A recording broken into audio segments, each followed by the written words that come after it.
Hey there, welcome to another episode of Cooking with Violet Vixen. Today it's time to feed the sweet tooth, the best part of the cooking time. Normally I save the best till last, as they say. This is called flourless almond and coconut cake. So it's a quick mix cake with a fair few ingredients. You will also need your oven on 180, a round pan where you can push the bottom out. That's like this one here. Grease it and line it. You'll need a bowl, a jug, a whisk, and handy pink spatula. Come on in, I'll talk you through the rest of the ingredients. Okay, so as mentioned, it is called flourless almond and coconut cake. So therefore, if you can't have flour, don't quote me, but it would probably be a good one for you.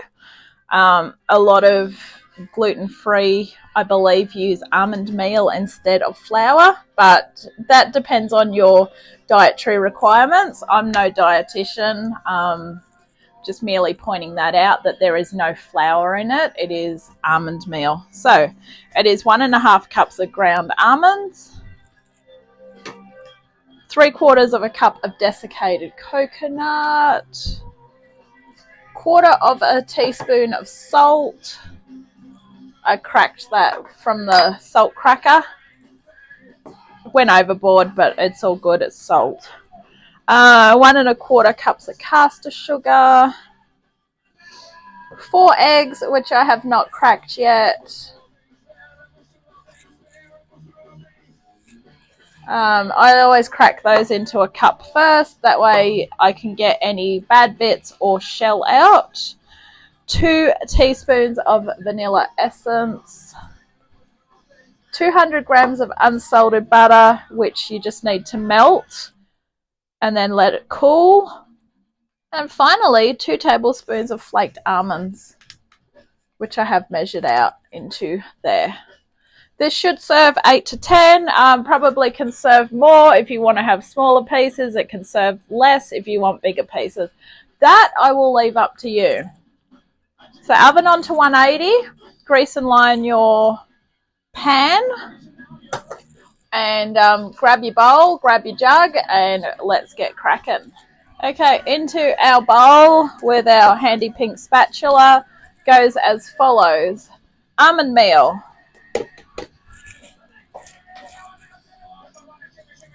coconut, salt, and caster sugar. Ooh. All right, they're going in there.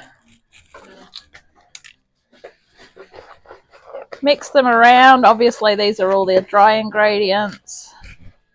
Okay, set that one aside. Into the jug goes as follows. We're going to have our eggs, which one at a time we're going to crack into the cup.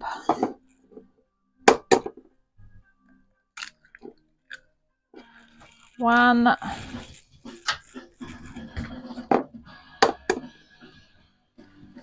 two,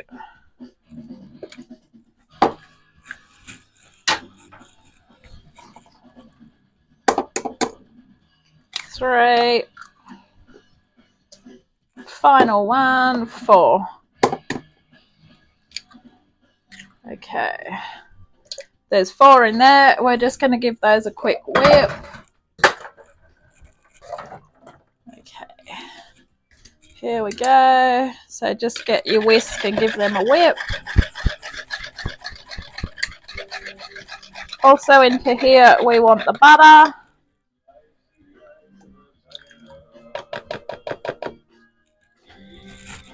And we want our vanilla, which is 2 teaspoons.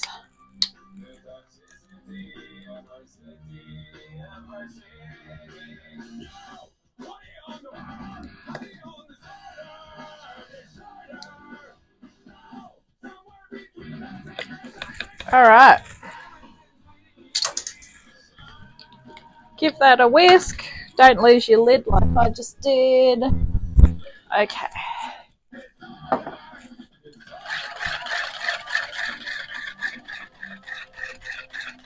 All right, bring those dry ingredients over.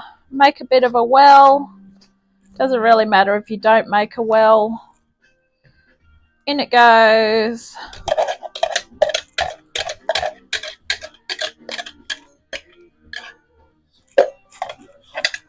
Okay, mix it all about. See what I mean? Quick mix, easy, ready to go cake. The hardest part is getting your ingredients ready, and believe me, that's not that hard. Hunt and gather, weigh and measure, melt your butter. Easy. Should be a good, easy cake to make. All right. Bring over your ready to go round cake pan. Now, the reason why these sorts of cake pans are good is you literally put your hands underneath, flip it up, and it's a lot easier than trying to cut it out of the, what do you call it, the baking tin, which I do have to do if I use a square cake. For some reason, out of all the round cake pans that have ever existed within our household, this one is obviously a good quality one. As far as I know, for as long as I've been cooking, this one has been with me. And quite often, if I have to do a cake in the shape of the round, because personally I do prefer to do square cakes, mainly because when it comes to sharing, it's easier to cut. That's just a me preference though.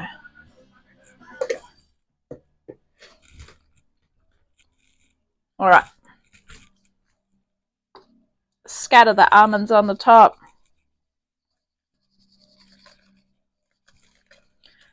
That is going in the oven for about 40 minutes. If your oven's like mine and it's a little bit temperamental, I would suggest you maybe give it 30 minutes and check on it. I'll see you when it's done. Okay, so it is done when, if you touch it, it's firm, but it sort of feels a little bit springy still. So cool it completely in the pan before you attempt to lift it out, because it will still have a little bit of moisture in it. So thank you for watching this episode of Cooking with Violet Vixen. This has been flourless almond and coconut cake. I really hope you enjoy this, and hit subscribe and you'll never miss an episode. Bye!